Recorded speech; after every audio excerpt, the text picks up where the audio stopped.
প্রিয় নবম শ্রেণীর ছাত্রছাত্রীরা, তোমাদের এই বছরে দেখো ম্যাথ কোশ্চেন পেপার, তো যেসব স্কুলে প্রশ্নপত্র হয়েছে তাদের থেকে আমি প্রশ্নপত্র দিচ্ছি। দেখো তো তোমাদের এবছর সেটির প্রশ্নপত্র কেমন থাকবে। তোমাদের প্রথমে একের দাগে দেখো এমসিকিউ 4টে থাকবে এবং প্রতিটা অধ্যায় থেকে কিছু না কিছু থাকবে।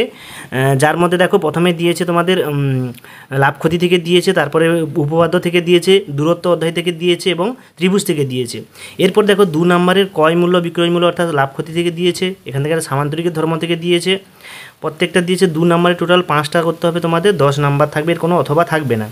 এরপরে দেখো 3-এর দাগে দেখো 3-এর দাগে 3 নম্বরের একটা দিয়েছে, 3-এর দাগে 3 নম্বরে একটা দিয়েছে এবং 4-এর দাগে দেখো সমাধান একটা দিয়েছে। 5-এর দাগে দেখো একটা উপপাদ্য থেকে দিয়েছে, উপপাদ্য দেখো দুটোর মধ্যে তোমাদেরকে একটা করতে হবে এবং 6-এর দাগে 7-এর দাগে তোমাদের দিয়েছে, তোমাদের থেকে দিয়েছে, তোমার প্রয়োগ থেকে দিয়েছে। তারপরে দেখো 8-এর দাগে তোমাদের এখানে পরিমিতি থেকে দিয়েছে, পরিমিতি থেকে যে তোমাদের আয়তক্ষেত্র আছে বর্গক্ষেত্র আছে সেখান থেকে দিয়েছে। তারপরে দেখো এখানে একটা চকের সাহায্যে আয়তলেখ অঙ্কন অর্থাৎ গ্রাফ দিয়েছে, সেটা তোমাদেরকে করতে হবে 3 নম্বরে। এই হচ্ছে তোমাদের প্রশ্নপত্র। 8-এর দাগে দেখো দুটো দিয়েছে, তোমাদের সম্পাদও দিয়েছে 8-এর দাগে। তারপর দেখো যে 7-এর দাগে সম্পাদ হয়েছে, 8-এর দাগে দুটো হচ্ছে পরিমিতি দিয়েছে। এই হচ্ছে তোমাদের প্রশ্নপত্র।